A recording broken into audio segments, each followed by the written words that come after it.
Perkenalkan, nama saya Widya. Jadi kali ini saya ingin membahas tentang hasil analisis laporan keuangan untuk usaha UMKM. Nah, di sini saya mengambil perusahaan jasa, yaitu dengan nama perusahaannya yaitu FM Laundry. Nah, FM Laundry merupakan unit usaha yang dirintis di Pendawan, Sambas pada tanggal 28 Maret 2017 oleh Ibu Melani dan Farizal. Nah, jadi mereka adalah dua orang pengusaha muda yang tertarik untuk merintis jasa laundry. Nah, FM Laundry ini merupakan badan usaha yang bergerak di bidang jasa dengan konsep cuci dan setrika per kilogram. Nah, di sini ada laporan keuangan dari Januari sampai ke Oktober. Untuk laporan laba rugi per Januari sampai Oktober, yaitu pendapatannya terbagi menjadi dua, yaitu pendapatan usaha dan pendapatan lainnya. Untuk pendapatan lainnya yaitu berupa penjualan parfum laundrynya. Nah, di sini total pendapatan usahanya yaitu Rp127.042.000. Kemudian total pendapatannya Rp1.700.000, sehingga total pendapatan di sini yaitu Rp128.742.000. Nah, adapun juga beban-beban seperti beban konsumsi, beban gaji, listrik, air, telepon, beban perlengkapan, beban penyusutan peralatan, beban penyusutan bangunan, dan beban pemeliharaan peralatan. Sehingga total beban di sini yaitu Rp88.421.000. Nah, jadi untuk laporan laba rugi yaitu total pendapatan dikurang dengan total beban, sehingga menghasilkan laba bersih yaitu sekitar Rp40.321.000. Nah, kemudian adapun laporan perubahan modalnya dari Januari sampai ke Oktober. Jadi modal awal Januari awal 1 Januari itu Rp74.778.000. Nah, ditambah laba bersih yaitu Rp40.321.000 yang berasal dari sini. Kemudian dikurangi prive. Nah, sebesar Rp30 juta. Jadi laba yang sesungguhnya yaitu sebesar Rp10.321.000. Sehingga modal akhir pada per 31 Oktober yaitu Rp85.099.000. Lanjut, kemudian untuk yang laporan posisi keuangan dari Januari sampai ke Oktober, untuk bagian aset lancarnya itu terbagi menjadi dua, yaitu kas dan perlengkapan. Total asetnya yaitu Rp25.050.000. Total aset tetap itu terbagi menjadi peralatan dan dan bangunan. Nah, untuk total asetnya yaitu sekitar 60 juta, sehingga total aset keseluruhan aset tetap dengan aset lancar yaitu Rp85.099.000. Nah, di sini perusahaan ini, usaha UMKM ini menggunakan sistem basic cash. Nah, jadi tidak ada yang namanya utang dan piutang. Nah, sehingga untuk modal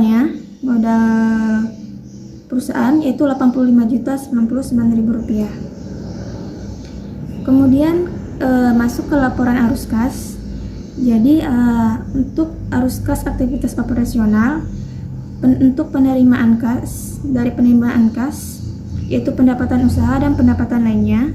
Kemudian untuk pengeluaran kasnya, beban seperti beban konsumsi, gaji, listrik, air, telepon, dan perlengkapan, serta beban pemeliharaan peralatan.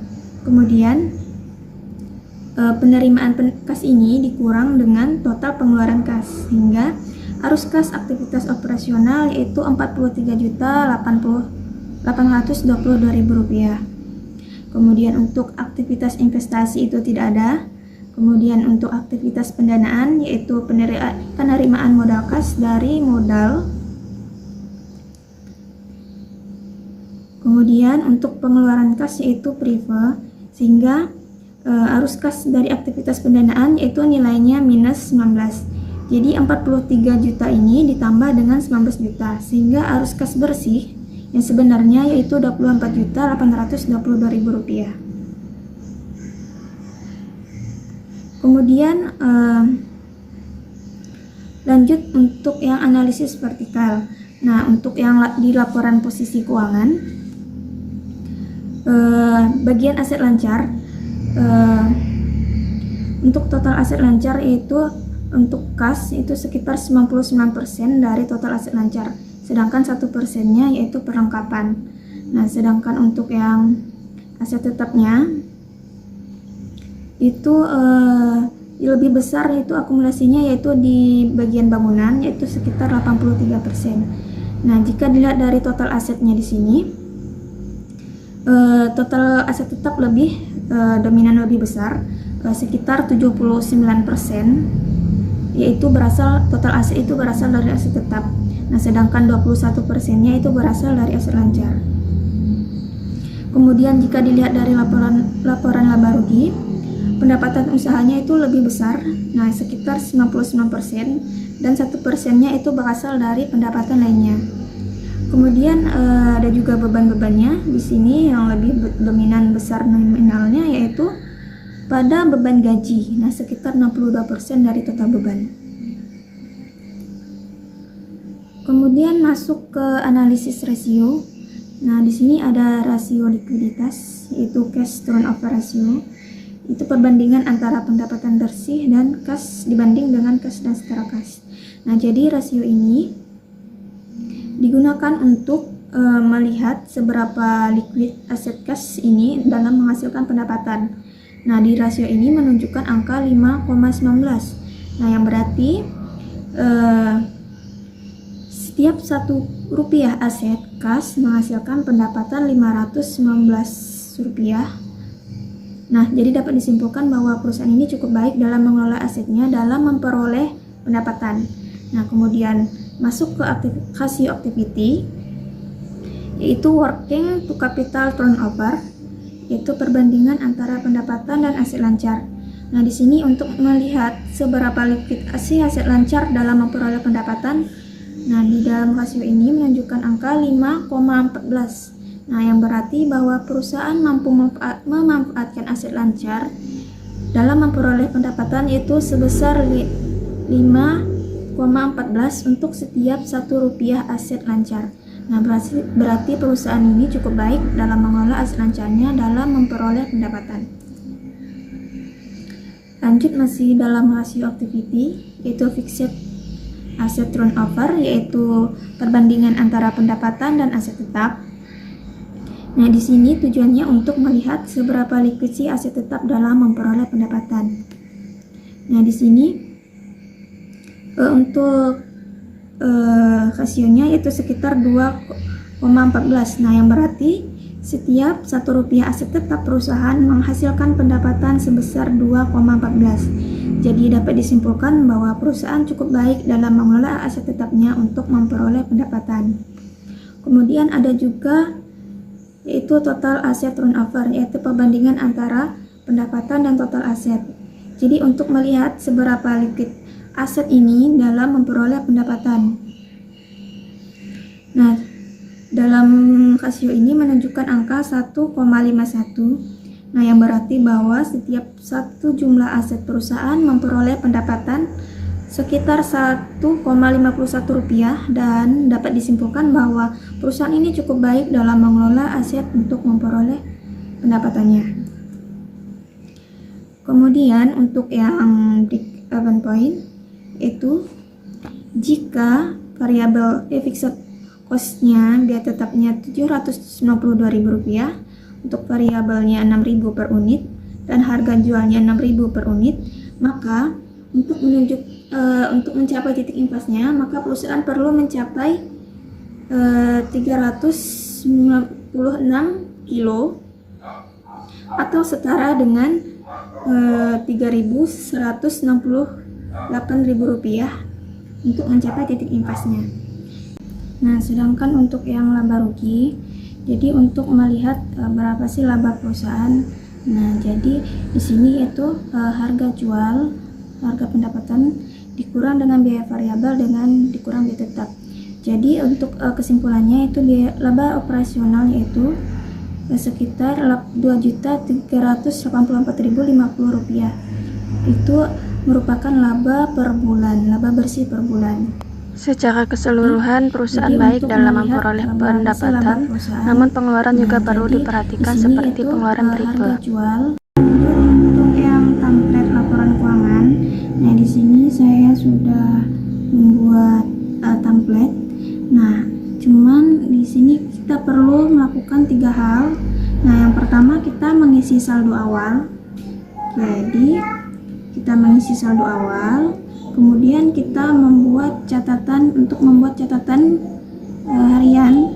Nah, di sini modal ini merupakan nilai saldo kas.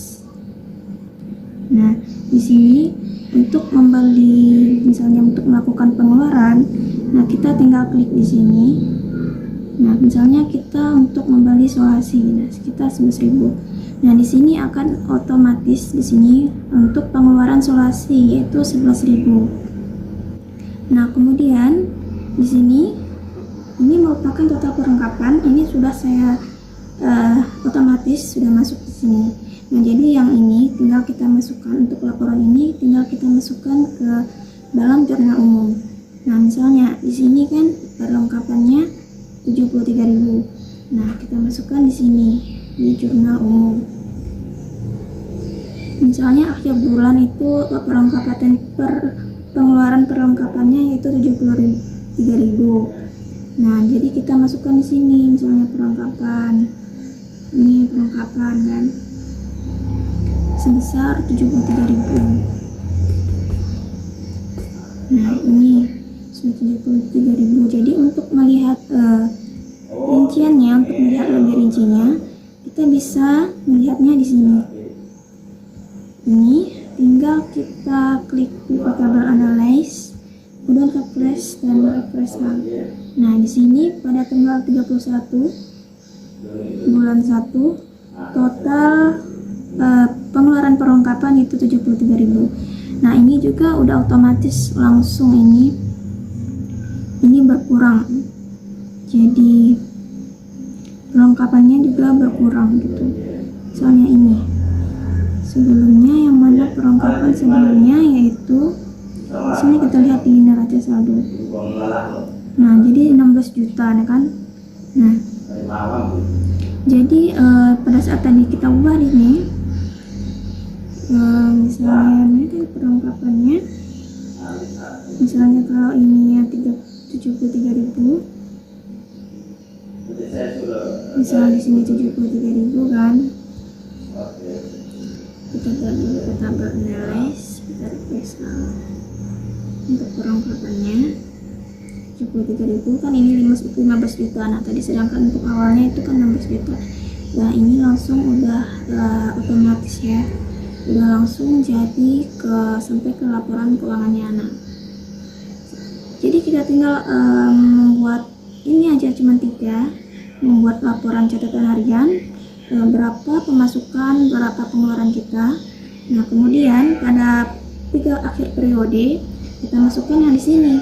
Nah, yang di sini kita masukkan ke jurnal umum untuk setiap bulan misalnya. Tapi tergantung, kalau mau setiap hari juga nggak apa-apa. Tapi kan untuk biaya wifi, biaya air kan itu kan biayanya per bulan. Jadi untuk yang jurnal umum ini untuk per bulan. Jadi ini untuk setiap harinya begitu. Nah, untuk melihat buku besarnya, neraca saldonya di sini udah langsung otomatis. Tinggal kita klik di sini di pivot table analyze, tinggal klik refresh. Nah, gitu. Udah langsung otomatis dia berubah. Baik, mungkin sekian aja yang dapat saya sampaikan.